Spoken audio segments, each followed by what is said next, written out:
बिस्मिल्लाहिर्रहमानिर्रहीम। अस्सलाम वालेकुम। मैं हूं सखी बादशाह और आप लोग देख रहे हैं एसबी ज़ूलॉजिस्ट। आज का हमारे पास जो लेक्चर है वो है आरएच फैक्टर। इंशाल्लाह आज हम आरएच फैक्टर को डिस्कस करेंगे, ठीक है। तो आरएच फैक्टर को हम आरएच एंटीजन भी कहते हैं, या हम ये कहते हैं कि हम आज पढ़ेंगे आरएच ब्लड ग्रुप सिस्टम, ठीक है। पहली बात ये कि आरएच फैक्टर, आरएच का मतलब होता है रियसिस फैक्टर। क्या होता है हमारे पास इसका मतलब? रियसिस फैक्टर, ठीक है। आरएच का क्या मतलब होता है? रियसिस फैक्टर, ठीक है। अब हमारे पास आरएच फैक्टर क्या होता है और रियसिस फैक्टर क्या होता है, ठीक है। रियसिस फैक्टर या आरएच फैक्टर हमारे पास एक प्रोटीन होता है जो कि आरबीसी के सरफेस पर क्या होता है? मौजूद होता है। हमारे पास एक ऐसा प्रोटीन जो कि आरबीसी के सरफेस पर मौजूद हो, उसको हम कहते हैं आरएच फैक्टर। जैसे कि फर्स्ट है हमारे पास ये आरबीसी है ना, ये, ठीक है।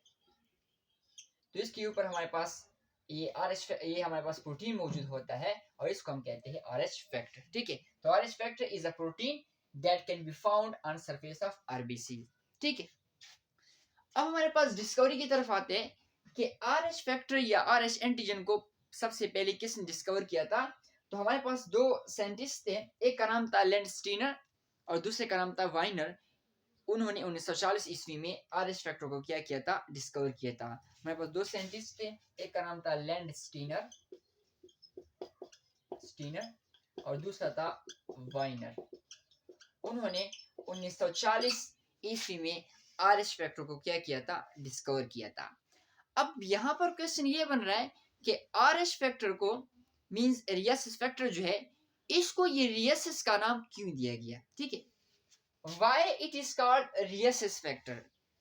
इसको हम रियसिस फैक्टर क्यों कहते हैं? वो इसलिए कहते हैं क्योंकि इन लैंडस्टीनर और वाइनर ने इस आरएच फैक्टर को, एक मंकी थी जिसका नाम था मिकाका रियसिस मंकी, इस मंकी में इन्होंने इसको डिस्कवर किया था और इस वजह से फिर इसको नाम दिया गया रियसिस का, क्योंकि उस मंकी का नाम था रियसिस। हमारे पास एक मंकी जिसका नाम था मिकाका रियसिस मंकी।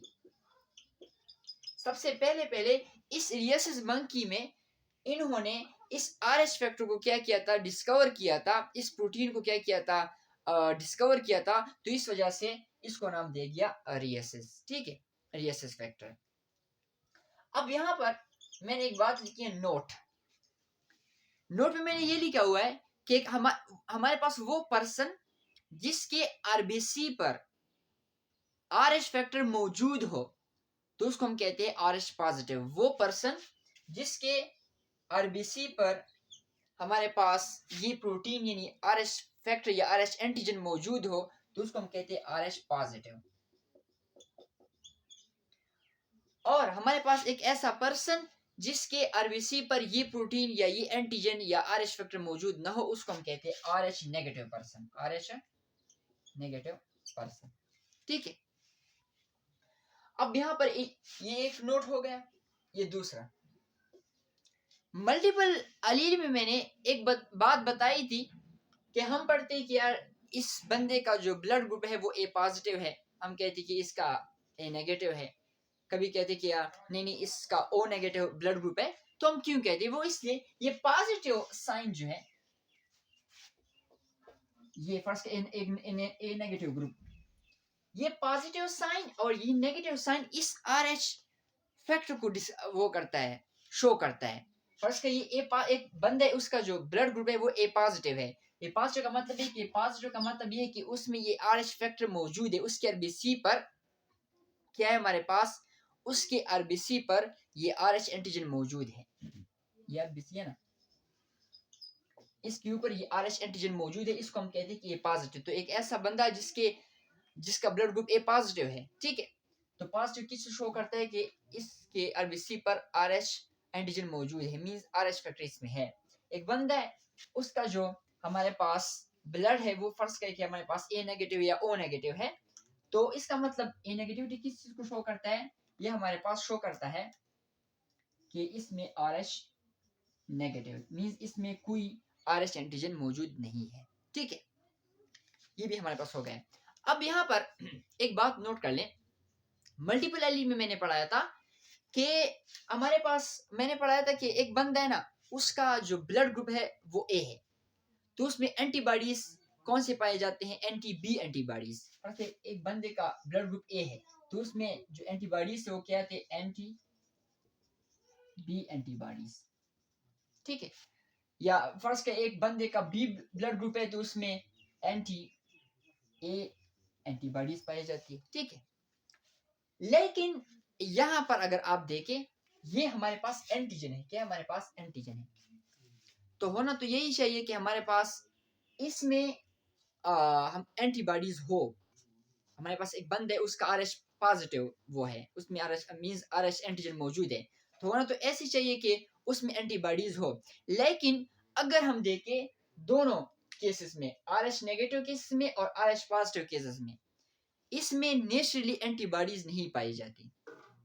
जैसे कि हमने पढ़ा कि एक बंदे उसका ब्लड ग्रुप ए है तो उसमें एंटीबॉडी उसमें एंटीबॉडीज है, ठीक है। क्योंकि हमने पढ़ा हुआ है कि एक बंदा है ना, उसके आरबीसी पर ए एंटीजन मौजूद है, इसलिए हम इसको कहते हैं कि इसका ए ब्लड ग्रुप है। तो इस एंटीजन के लिए मींस ये एंटीजन है ना, तो इसमें हमारे पास एंटीबॉडीज होते हैं। लेकिन इस आरएच ब्लड ग्रुपिंग सिस्टम में कोई भी एंटीबॉडीज नहीं होती। मींस एक बंदा है उसका ब्लड ग्रुप हमारे पास क्या है? ए पॉजिटिव मींस आरएच एंटीजन मौजूद है, लेकिन उसमें हमारे पास एंटीबॉडीज नहीं होती। तो क्या है हमारे पास कि दोनों कंडीशन में, चाहे वो आरएच पॉजिटिव हो या आरएच एक बंदे आरएच नेगेटिव या एक बंदे आरएच पॉजिटिव है, तो उसके ब्लड में कोई भी इसके लिए कोई भी एंटीबॉडीज मौजूद नहीं होती। तो सवाल यही बन रहा है, तो फिर कैसे हमारे पास एंटीबॉडीज पैदा होती हैं? हाउ एंटीबॉडीज आर फॉर्म्ड, ठीक है, ये बताता हूँ। नेचुरली अगर हम देखें, मैंने बताया कि आरएच पॉजिटिव पर्सन या आरएच नेगेटिव पर्सन में कोई भी एंटीबॉडीज नहीं होते इसके लिए। लेकिन आरएच नेगेटिव पर्सन ये एंटीबॉडीज क्या कर सकता है? बना सकता है। क्या कर सकता है? बना सकता है। कैसे बनाते हैं देखो। फर्स्ट के हमारे पास एक बंदा है, ये फर्स्ट के एक हमारे पास क्या पर्सन है और ये दूसरा पर्सन है, ठीक है, ठीक है। अब इसका जो हमारे पास ब्लड ग्रुप है वो है ए नेगेटिव, मींस उसमें आरएच ये आरएच नेगेटिव पर्सन है। क्या है हमारे पास? ये आरएच नेगेटिव पर्सन है और ये आरएच पॉजिटिव पर्सन है। ये मैं किसकी बात कर रहा हूँ? एंटीबॉडी से कैसे बनती है, इसकी इस वाले एंटीबॉडीज कैसे बनते हैं। अब हम क्या करते हैं, इससे थोड़ा सा ब्लड लेते हैं और इसमें ट्रांसफ्यूज कर देते हैं।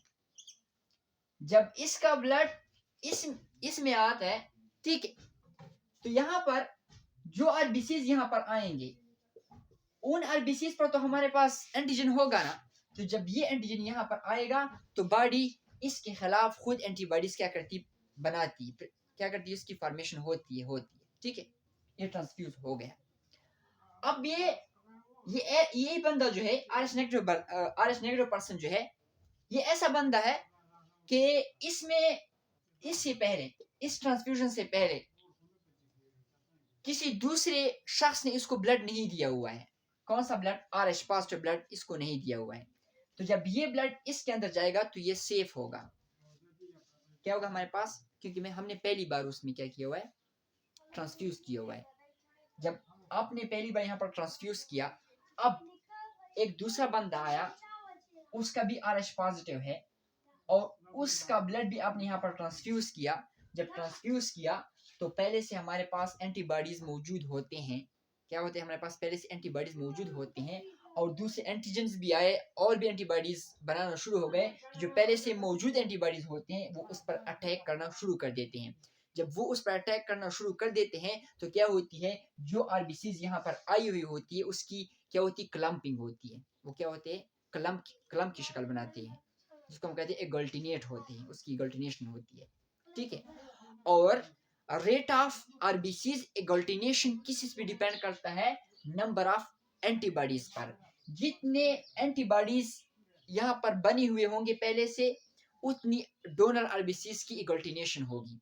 जब ज्यादा एगल्टिनेशन होगी, ज्यादा क्लम्पिंग होगी, तो हमारे पास इस बंदे की डेथ भी वाकया हो सकती है, ठीक है।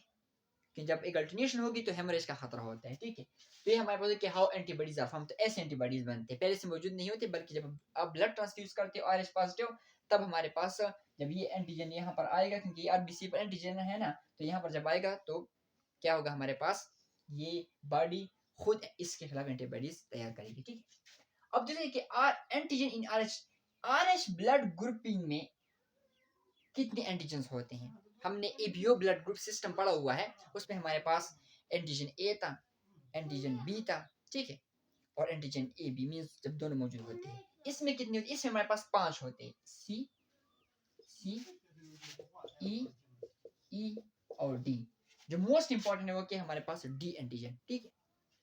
ये भी हो गया। जीन फॉर आरएच फैक्टर, कौन सा जीन है आरएच फैक्टर के लिए, तो कौन सा है हमारे पास, डी जीन है। क्या हमारे पास डी जीन है आरएच फैक्टर के लिए। अब यहाँ पर देखो पॉइंट टू बी नोट, एक बंदा है उसमें एक जीन है ये डी जीन, लेकिन किस फॉर्म में है, हम कैसे पहचानेंगे, अगर हम जीनोटाइपिकली देखें कि हमारे पास, हम जीनोटाइप को देखें और हम कहें कि इसका आरएच पॉजिटिव या आरएच नेगेटिव है, तो यहाँ पर समझो एक बंदा है उसमें डी जीन किस फॉर्म में है, होमोजाइगस डोमिनेंट फॉर्म में है, तो इसका मतलब ये है कि बंदा क्या है, आरएच पॉजिटिव बंदा है, आरएच एंटीजन है उसके आरबीसी पर। एक बंदा है उसमें ये जीन मौजूद है लेकिन किस फॉर्म में, हेटेरोजाइगस की फॉर्म में मौजूद है, तो इस हालत में भी आरएच पॉजिटिव है, एंटीजन है। लेकिन एक बंदा है ये जीन रिसेसिव फॉर्म में मौजूद है, इसका मतलब ये कि हमारे पास नेगेटिव, आरएच नेगेटिव क्या है, ये बंदा RH negative means RH antigen नहीं है। तो ये तो हमारे पास आरएच फैक्टर, रिसेसिव फैक्टर, ठीक है। उम्मीद है सबको समझ आ गई होगी। तब तक के लिए अल्लाह हाफिज।